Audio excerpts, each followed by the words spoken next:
Good morning, good afternoon, good evening, wherever you might be, ladies and gentlemen, to the Egypt component of this year's annual Arab-U.S. Policymakers Conference.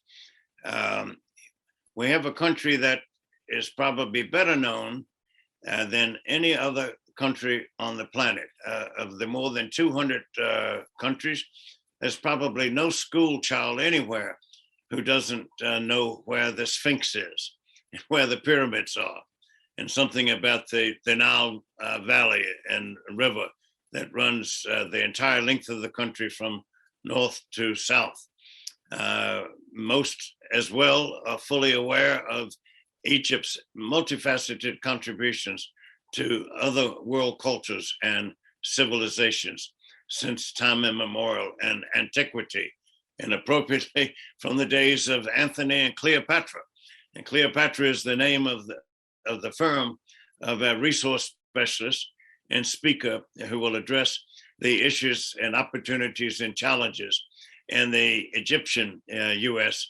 Relationship. But let's pause just for a moment to realize the following facts that are unassailable, irrefutable, and laced with implications in terms of opportunities for trade, investment, technology, cooperation, and more solid and enduring people-to-people ties that can bring this relationship to an ever stronger and improved level, as witnessed by the past week, the conclusion of the most recent Egypt-U.S. strategic dialogue.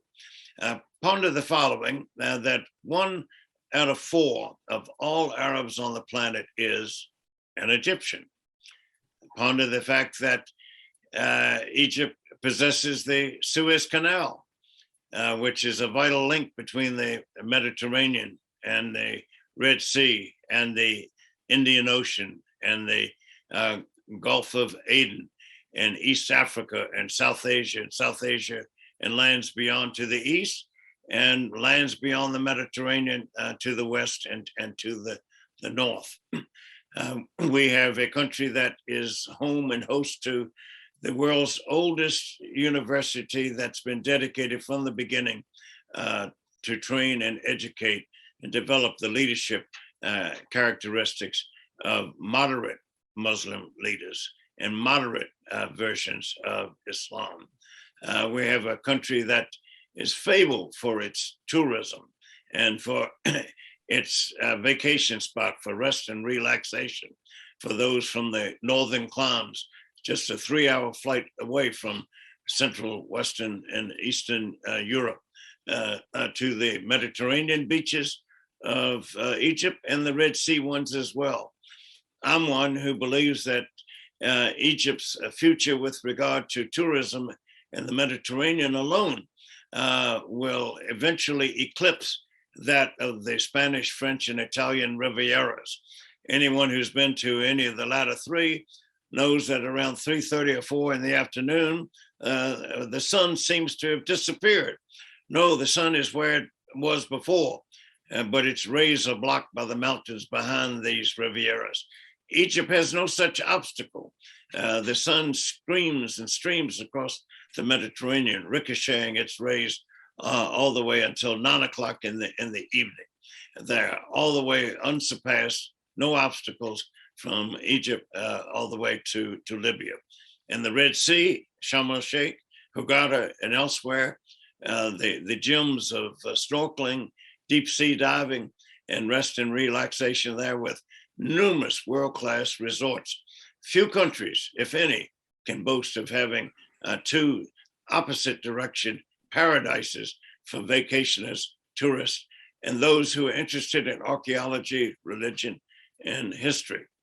Mr. Mohamed Abou El Enein, the founding president, chairman, CEO of Cleopatra, comes to these issues with zest and gusto since 1973, when he began with the first ceramics factory in Egypt, and within less than half a decade came to dominate the market and to have expanded its operations into more than 100 other countries, from which he's received numerous awards for his solid citizenship and corporate responsibility. On the latter, ponder the following. He has been a chair of the Pan-Mediterranean or Euromed Parliamentary Association with committees and institutions focusing on trade and commerce and business opportunities, investment occasions on both sides of the Mediterranean, north and south, and at both ends, west and east. With regard to Africa, of which Egypt is a country, people speak of Arab North Africa and they're thinking of Morocco, Algeria, and Tunisia, but Egypt is solidly rooted in Africa and a member of the Pan-African Union from the beginning, a founding member there. Of the 55 countries in Africa, Egypt is en route to establishing, negotiating, facilitating free trade agreements with the overwhelming majority of those 55 countries. It's also in negotiations with the European Union to have comparable facilitations for a mutuality of benefit and a reciprocity of reward. His Excellency, in the most recent election, if one can believe it, garnered 85% of the vote from his constituents, who returned him once again to Parliament to represent not just their interest, but the interest of Egypt overall. On top of these activities, His Excellency has branched out to investments and development and modernization in the field of agriculture. He has helped to make the desert bloom, thousands of acres that were previously arid and barren. In terms of manufacturing and industry, he's a producer of smart cards. He's sort of an Arab version of Silicon Valley, and increasingly vice versa. Engaged as well in tourism and aviation, aviation maintenance and services. He happens to be a certified licensed pilot who flies his own aircraft. And in a recent conversation with him just 2 days ago, Yalmay Nilifat, he was flying his aircraft.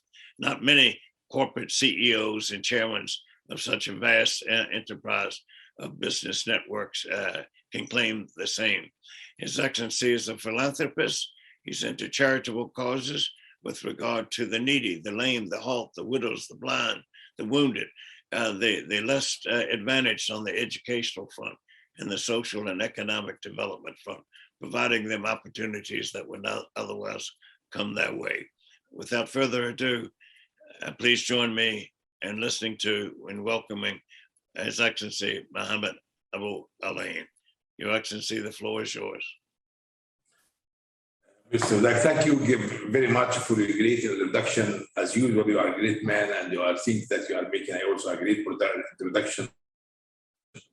Indeed, I feel that I'm between my brothers and my friends, which we are talking loudly to everybody that we make our experience to be passed to American society in a good manner, in an honest way.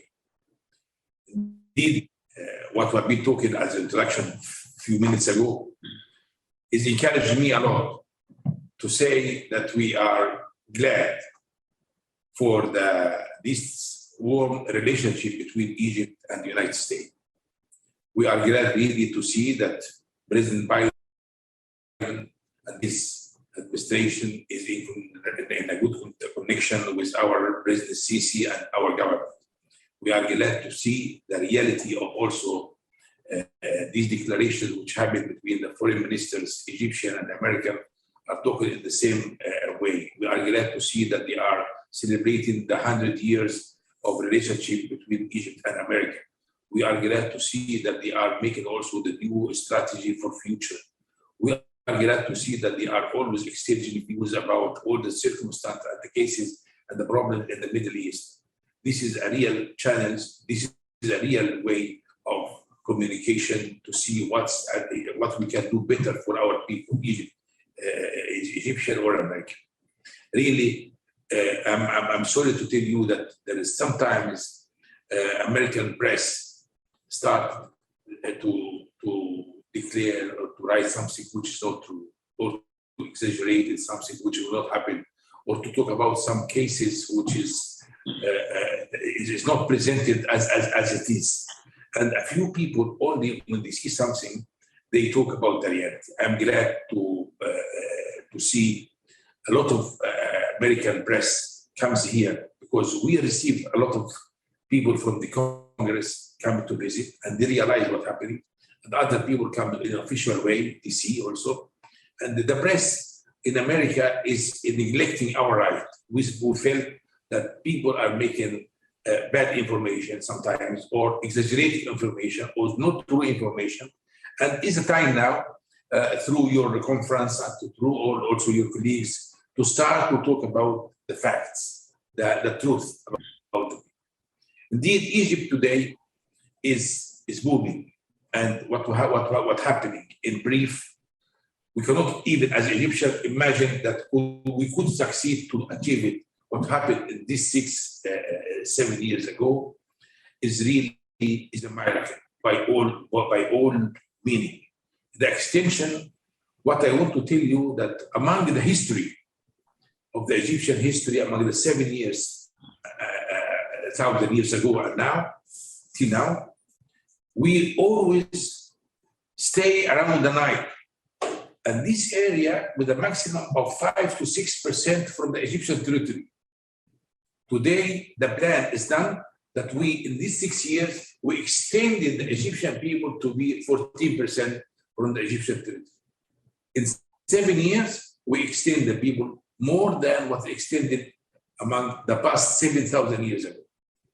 Egypt started to be extended in a well planned way, to extend all the governor for the 28th governor, to extend also the new cities. And cities could be administrative city, could be industrial city, could be agriculture society, complete agriculture society, in order to guarantee our food facility among the Nile, and also to guarantee also for the farmer some work and also some good life. We start to talk about industrial zone, and these industrial zones are coming in the north of Egypt, in Port Said, and among the way to Suez Canal, and also in the middle of Egypt, and also in Upper Egypt. Industrial zones, which specialty for a special industry, and also in some countries, the same as a Russian country make it their industrial zone. Japanese country are thinking to make it. Chinese country make industrial Chinese country industrial zone, and also a huge investment comes from Italy in the Mediterranean in order to explore for gas, natural gas, and also the petrol. They succeed. They succeed to make a good result and also very good profit. And we have also American people are in Egypt now making a great profit for the exploration of the gas and oil. In the meantime, we start to talk about the exploration of the gold. In Upper Egypt, there is a huge area which is full of gold. And now a lot of countries, a lot of companies comes from different countries are coming to also to make agreement with the government to explore also for the gold with a special agreement. Now Egypt is booming in order to guarantee a social life, good social life, to quality of life, lifestyle of the people. And this is the part which is also like to talk about it, which the people neglected. When we talk about human rights, with the whole meaning of human rights, it's not only to talk about the opinion and the people in the jail. These are the people who are pressing only to go to the one direction. But I can assure you that lifestyle is changing, and human rights is a part of your Egyptian lifestyle. When we talk about education, when we talk about housing, when we talk about food, when about work, when about your lifestyle everywhere is a human rights. And this is what we're going on to achieve to our people. People doesn't talk about this. People don't talk about what's happening in this increasing of schools, increasing of hospitals, increasing of universities among all Egypt. doesn't talk about this is how it's affected the youth people, how we interfere now, the youth people in the political life and also in the social life. These youth people, which is, we are talking about youth people, about these young people, especially for men and women. Now, I can tell you that in the Egyptian parliament, we exceed 25% of the members are women. And this is the first time in the life of Egypt. In the parliament of Egyptian parliament, is obligatory in our constitution, 25% in the parliament has to be from women participation.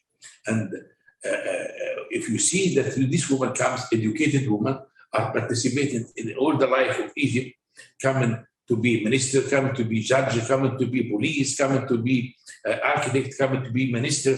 This is our life. We are a country which are looking for a good future and also good lifestyle for all the society among all Egyptian territory. What I want to tell you now, that the chances for American, especially for the relationship between America and Egypt, is coming very solid.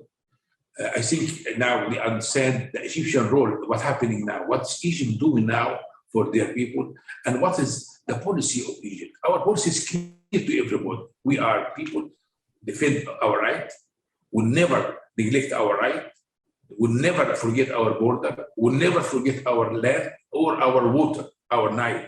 And this is what I want to talk about it now. But in the meantime, we are keen to give, to have a very good relation with our neighbor.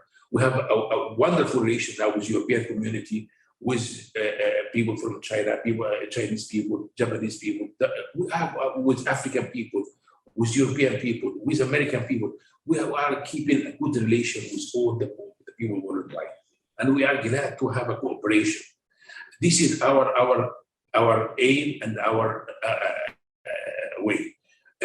Of course, other people would like to attack our right. We shall not permit.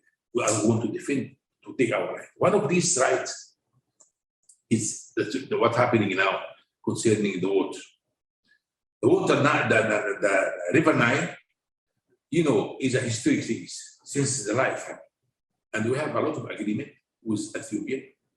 And suddenly, Ethiopia people would like to make a dam. We are glad to make Ethiopia to make dam. We are very proud, and we are ready to help them to do the dam.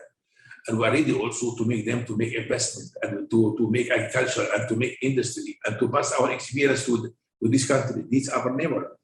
But I think there is some political issue between these things. This thing is happening now, that these people always, although they determine to make a discussion, and when they come to sign, they escape. And this is also the United States is witness, because during Trump presidency happened this. And the three of them stay in Washington, and they agree for some terms, especially for the fulfilling, the time of the fulfilling and the management of the dam after. So they stay and they discuss and they agree, and after when they come to sign, they escape. The same happening after the decision of the United Nations, which they say they talk about meeting in African Union, and we agree for all the points, and when they sign, also they say. So we understand that behind this thing is a political issue.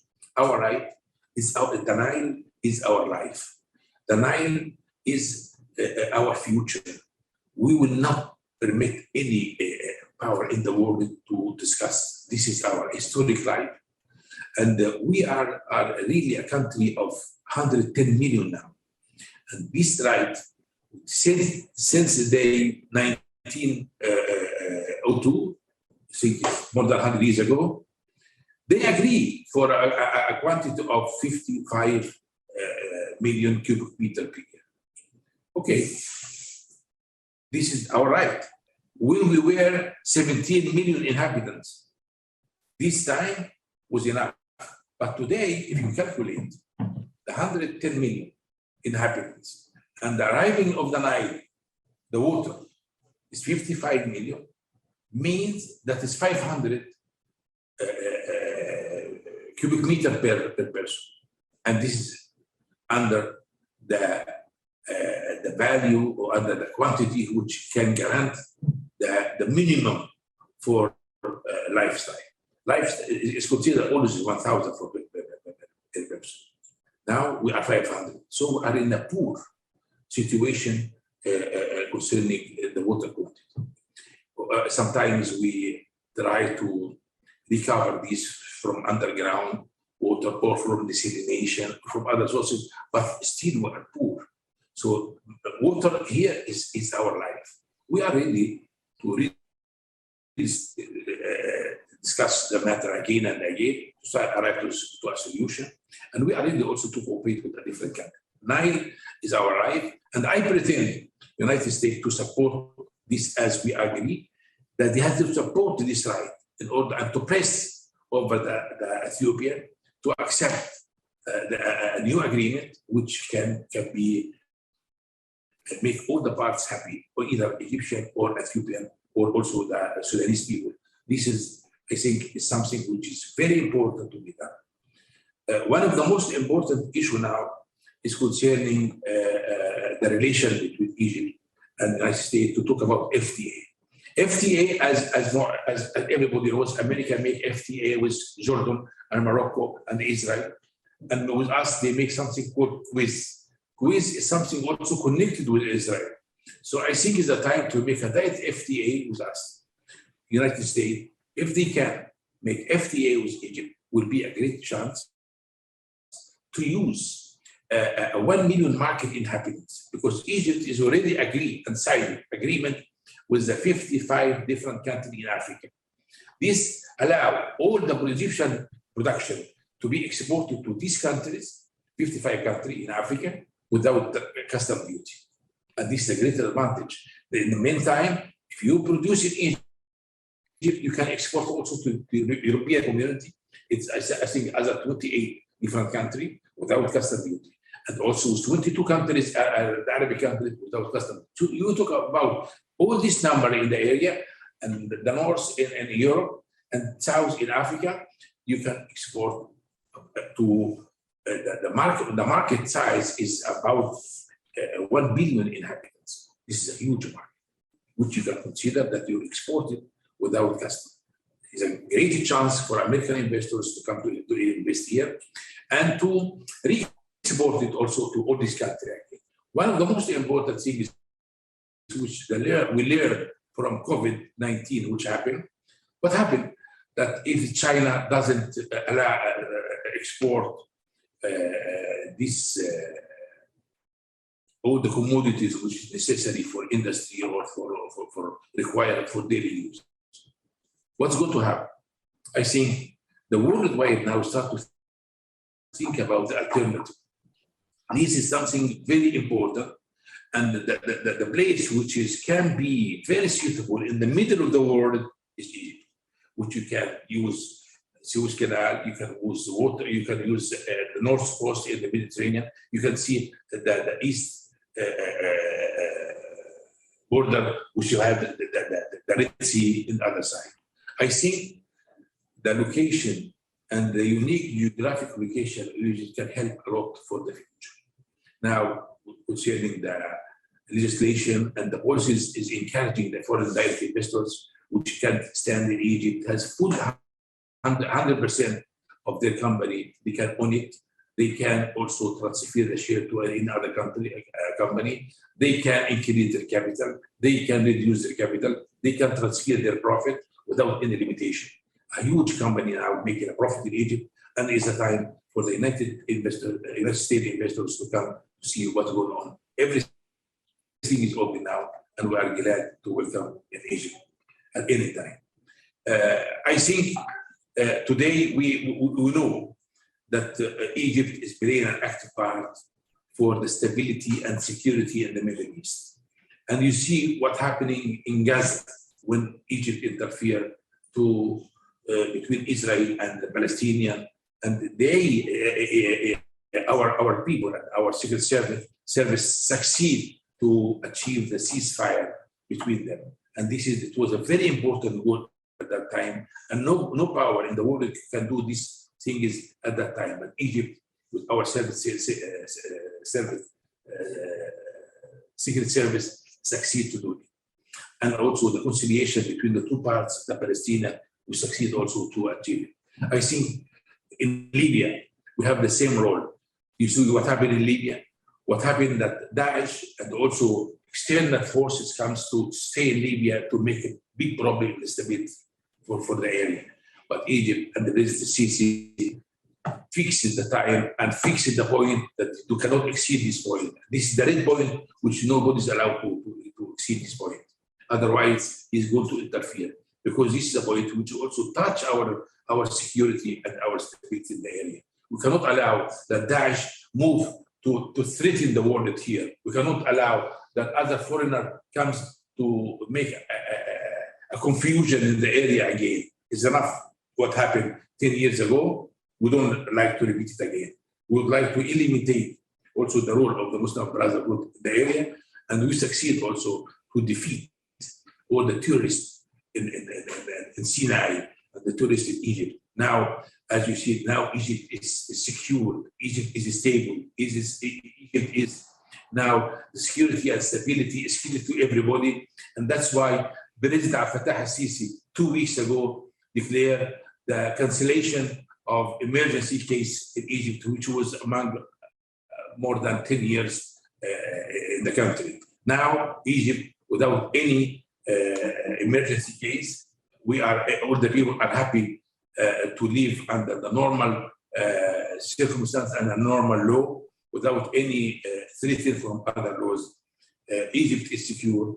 Now, if you see the numbers of happening for these things, you are going to be very glad that we are achieving in each direction.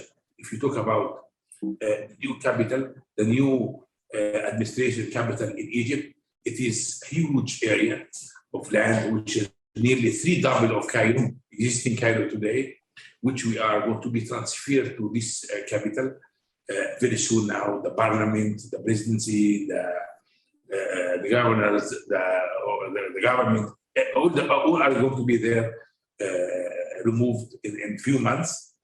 A huge building happen, a huge investors are going there, a huge housing is built, and I think this is the future. If you see now, Egypt today is not the same as anymore. The extension is every day. Egypt is changing every day. Every day there is a big movement. And one number of most important number, which I'm proud to declare, that till now, since President Abdel Fattah al-Sisi became president, to now 7 years, we succeed to make 14,000 different projects in industry, agriculture, education, healthcare, housing, 14,000 different projects. And I think that visitors in Egypt can realize all the people are talking about what happened in Egypt. All the people can see that they are safe. They can see that big change which happened. And I am glad to invite all our colleagues in the United States, all our colleagues worldwide to come to see what's happened in Egypt. And if we can help for any chances of cooperation, I'm really glad to do it. Thank you very much. Thank you, Your Excellency, and especially for pointing out information that seems to have escaped the attention of national media. It's not been part of the private sector national conversation. But from this point on, you have enabled us to have a good opportunity to distribute, to market, to broadcast, to share, to be a clearinghouse for the kinds of information you've shared and insight. The challenges of a free trade agreement are enormous, but you can say that the benefits upon the conclusion of such an agreement are even greater than enormous. The 55 African countries, imagine working with and through Egypt to have access to 54 other countries on the African continent, and the 28 countries in the European Union, and your 22 Arab countries. Neglected to mention that Egypt is the founding, guiding, visionary light for the establishment of the League of Arab States, the world's oldest regional organization dedicated to problem solving using diplomacy, peaceful and legal methodology. And it's also the headquarters of the League of Arab States. And in addition to what His Excellency made mention of having to do with achieving Gaza and the trauma and the tragedy and the turbulence and turmoil there, on one hand, and what it has been doing with regard to Libya, next door to the West, with the forthcoming elections, and its steadfast standing on the principle of non-interference in the domestic affairs of other countries, which is what has brought Libya to its state of civil war and domestic confusion, tension, and turmoil. But not least is the Camp David Accords of 1979 under then President Jimmy Carter of the United States. This is the longest standing peace agreement between Egypt and Israel, or between rather Israel and any Arab country. It was followed several years later by Jordan, but it remains to be seen whether there'll be something remotely comparable between Israel, say, and Syria, which remains occupied. 2/3 of Syria's richest province, the Golan, has remained occupied by Israel since the June '67 war, when Israel invaded and occupied Syria's most promising agriculture and water resource-rich province in that country. And Lebanon, which also remains a challenge.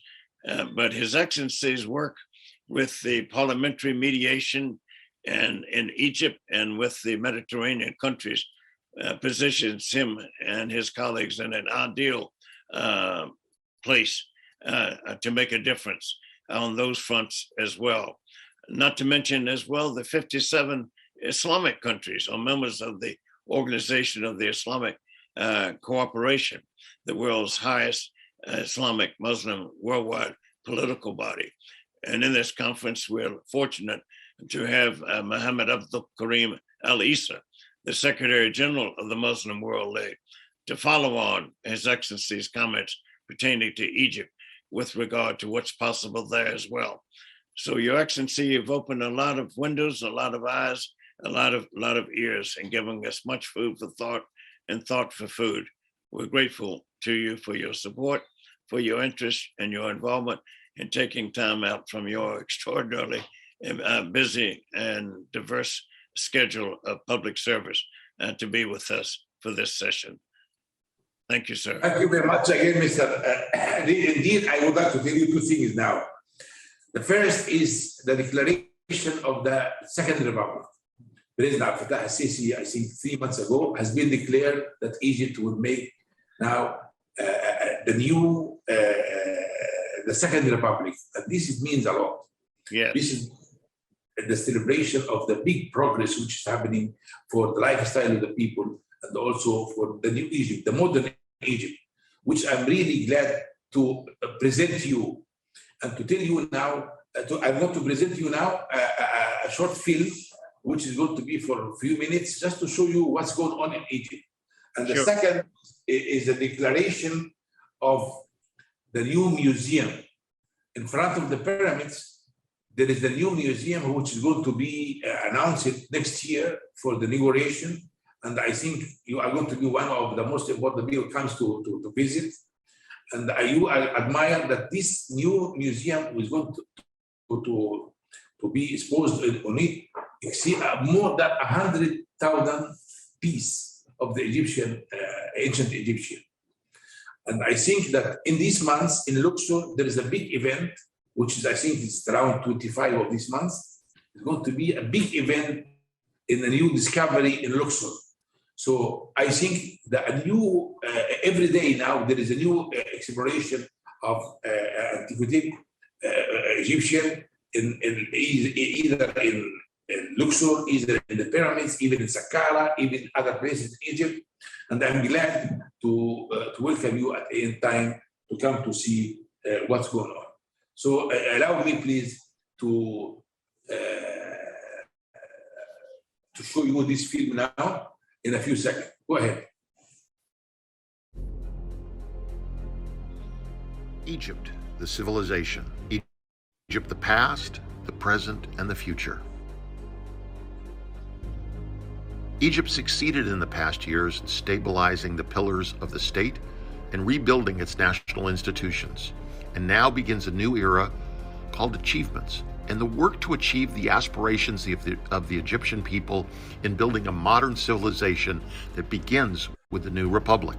شعب مصر العظيم، إنني أجدد معكم العهد وأصدقكم الوعد بأن نبدأ جمهوريتنا الجديدة المولودة من رحم ثورتكم العظيمة في 30 يونيو، عازمين على المضي قدما نحو المزيد من العمل والبناء.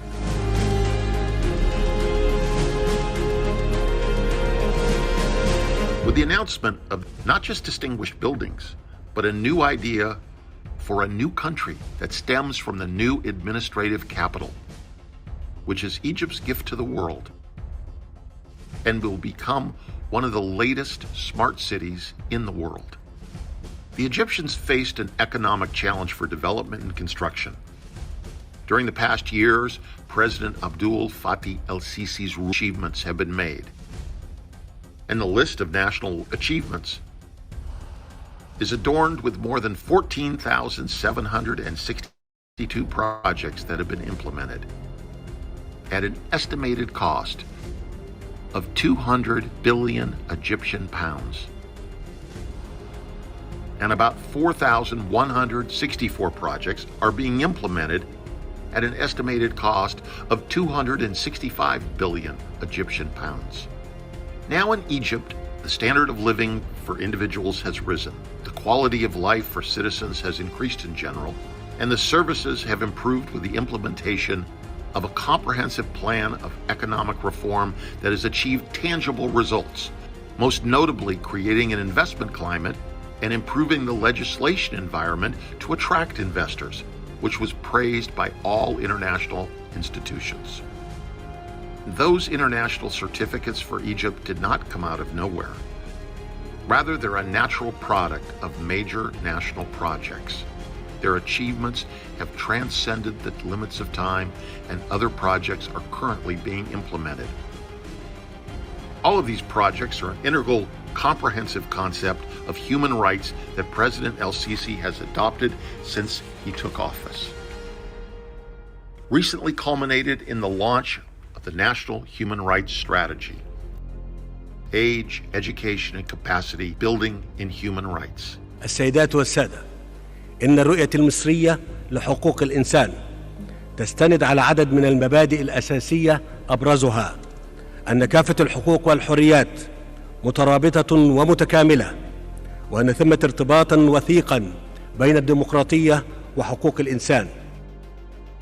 In a historic step, President el-Sisi announced the cancellation of the state of emergency after decades of imposing this, and it indicates a clear stability of the Egyptian state, progress in terms of the economy, confronting corona, as well as terrorism, which has largely receded.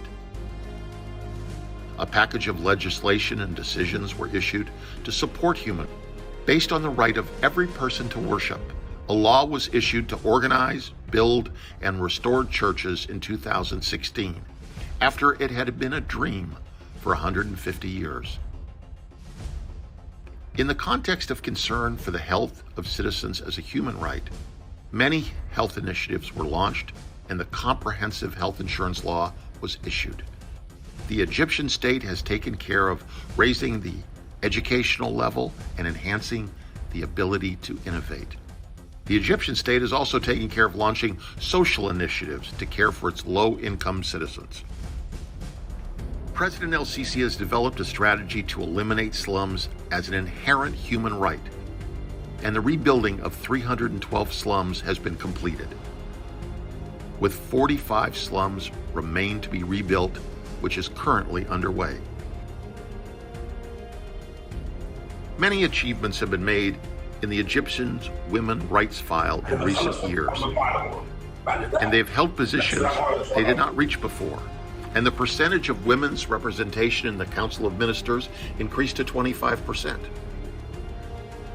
Women also held the position of judge, governor, and deputy governor by 32% of the total.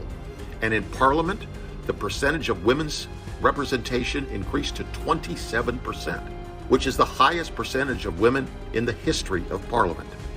Egypt's positions on the burning issues of Libya, Sudan, Lebanon, and Ethiopia, so the Egyptian state succeeded in establishing balanced relations with all countries all over the world, east and west, north and south, to strengthen deep ties with various brotherly Arab and African countries. On the regional level, Egypt's position continues with its contribution to the reconstruction of sister countries like Libya, Iraq, Yemen, and Palestine. And President Abdul Fattah el-Sisi's decision was issued to allocate $500 million for the reconstruction of the Gaza Strip. Egypt confirms its leadership by expressing its strategic position on the Palestinian issue. The strength of the Egyptian state was also reflected in its hosting the upcoming COP27 climate summit after it was held in Britain this year. We're in the starting state. Egypt sends its call from the land of peace to all brothers and friends in countries all over the world. Cooperate with us for construction and development. Love, not hate. Construction, not demolition. Security and stability for our new Egypt and the entire world. Egypt rewrites history and draws a map for the future.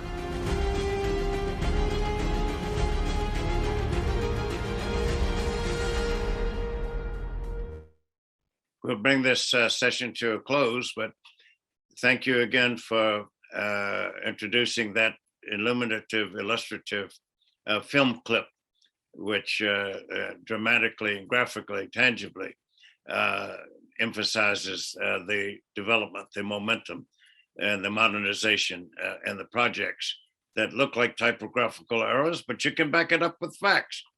And you've been candid in terms of eradicating more than 300 slums and en route to doing the same for 40 more.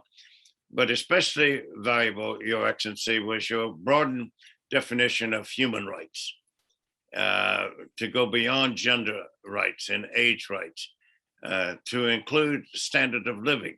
This is not an ordinary definition of human rights, but for people's needs to meet their material requirements is essential for any society's health and well-being and stability and security and confidence and an ability to plan and anticipate and predict and have a life of greater meaning and purpose than would otherwise be the case. Certainly not by accident, not by coincidence could one achieve such laudable goals and objectives, but by your broadening and making more inclusive what constitutes a human right is its own contribution for which we're grateful more than words can say, sir.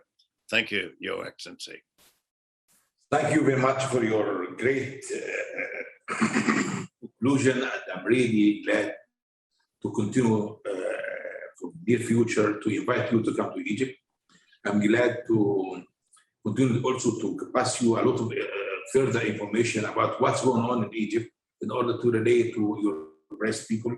Really, this is a very important session that you have been, I'm sure that you have been acknowledged a lot of new information for you, and all the people which are going to see this, they are going to feel that this is the truth. This is what the feeling is talking about, the truth, and what I say is completely the truth. And people can understand the difference between this reality and the truth in front of all the other things, which could be little information or negative information.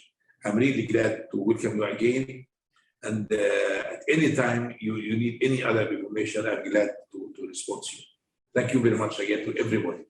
Thank you, sir. All the best. Egypt is one of the largest economies in Africa, and it's playing a vital role in the continent's economic progress. It was in the heart of the Egyptian desert that the Cleopatra Group was born, which in 40 years has grown to be a global flagship of African enterprise. Years in which Cleopatra Group invested energy and resources to transform the arid desert into a source of prosperity for Egypt. We are constantly exploring fresh horizons in a search for new investment, employment, and development opportunities in different sectors. Mr. Mohamed Abou El Enein is the founder and chairman of the Cleopatra Group. He has always seen the future as a good friend, rich in opportunities and embracing the most important value for an entrepreneur, development, the challenge of the next thing to do. Ceramica Cleopatra Group. The story started with the invasion of the desert in the 10th of Ramadan city in 1979. It started with the establishment of the first plant for manufacturing ceramics, porcelain, and sanitary ware in Egypt and the Middle East. Ceramica Cleopatra Group has been a pioneer in the northwestern Suez Gulf, where we established the biggest factory in the world that transformed the harsh desert into a giant industrial force that paved the way for investments in this promising area, so that Ceramica Cleopatra Group would become a formidable establishment with the highest production rates not only in Egypt, but all over the world. We achieved self-sufficiency in the local market through a distribution network that included 2,000 distributors. On the global level, our products that carry the slogan "Made in Egypt" have invaded the markets of over 100 countries around the world. We were able to penetrate the most difficult market in the world, the Japanese market, which could not be entered except through providing the highest standards of quality and uniqueness. Ceramica Cleopatra acquired the highest quality standard certificates and international awards, such as the United Nations Industrial Development Organization, UNIDO's award, as the best industrial company in Africa in the field of creativity, innovation, and quality. This is the success story of the group, which reflects the volume of achievement that has been realized so far on the ground. Cleopatra Silicon Valley, part of the manufacturing world of Cleopatra Group. It is the first and the biggest smart card producing plant on both the regional and the continental scale. Cleopatra for agriculture developments. And the story of achievements continues. Founded in 1987, Cleopatra Agriculture is a mission-driven company aiming to address global food requirements by building, owning, and leading technologically advanced farms that grow locally, covering 20,000 acres, flavorful, safe, healthy food in a sustainable and socially responsible way. Cleopatra Agriculture established farms in the 10th of Ramadan city, Nobaria, Wadi Molek, and east of Whither to serve the country and provide agricultural development. Cleopatra for tourism development. Cleopatra resorts are designed with passion and care, offering the best of Egypt in terms of accommodation, hospitality, and luxury. Set in some of the most attractive locations in the country and in the Middle East, Cleopatra resorts are the best chance to discover Egypt's wonderful natural and cultural heritage. We established Cleopatra Luxury Resort Sharm el-Sheikh, Cleopatra Luxury Resort Makadi Bay, and our next opening will be an integrated touristic complex on the Egyptian Mediterranean coast, not far from Marsa Matruh International Airport. And also the Marsa Wazar project, an integrated touristic complex on the Red Sea. Cleopatra for real estates. Cleopatra Group has developed large residential projects aiming to improve the lifestyle of its customers and communities' global quality of life. Cleopatra Group is committed to several residential projects, including Cleopatra Palace in Shuruk, Cleopatra Square in 6th of October, Cleopatra Plaza in Cairo and Alexandria, and the Fontainebleau Mall, a groundbreaking retail and leisure complex in the 6th of October city. Cleopatra Media. It is one of the achievements of Cleopatra Group, which includes Sada El Barad TV network. 25,000 employees comprise Cleopatra Group's loyal sons. Yes, It's Cleopatra Group. After remarkable success as a businessman in 1995, Mohamed Abou El Enein became a member of the Egyptian Parliament. Service to the country that would last for 4 consecutive 5-year terms. In Parliament, he was first elected chairman of the Committee of Housing and Reconstruction, and then chairman of the Committee of Industry and Energy. In 2008, Abou El Enein was elected by the Parliamentary Assembly of the Union of the Mediterranean to be the chairman of their Committee on Economic Finance and Social Affairs and Education. 2 years later, the speakers of the parliaments of 37 Arab, European, and Mediterranean countries elected Mohamed Abou El Enein to become president of the Parliamentary Assembly of the Mediterranean. Throughout his long business and political career, Mohamed Abou El Enein, the founder and chairman of Cleopatra Group, never forgot his social responsibilities towards Egypt and Egyptians. In 2001, Abou El Enein Social Foundation was established. A non-governmental organization, it contributes to human development, women's empowerment, and social welfare. Throughout a journey that has lasted 40 years, Mohamed Abou El Enein has not only achieved major successes, but grown to be an inspiration for many young businessmen and investors. 4 decades of hard work, flair, and vision have shown that anything can be achieved in Cleopatra Group, even from the most challenging of beginnings.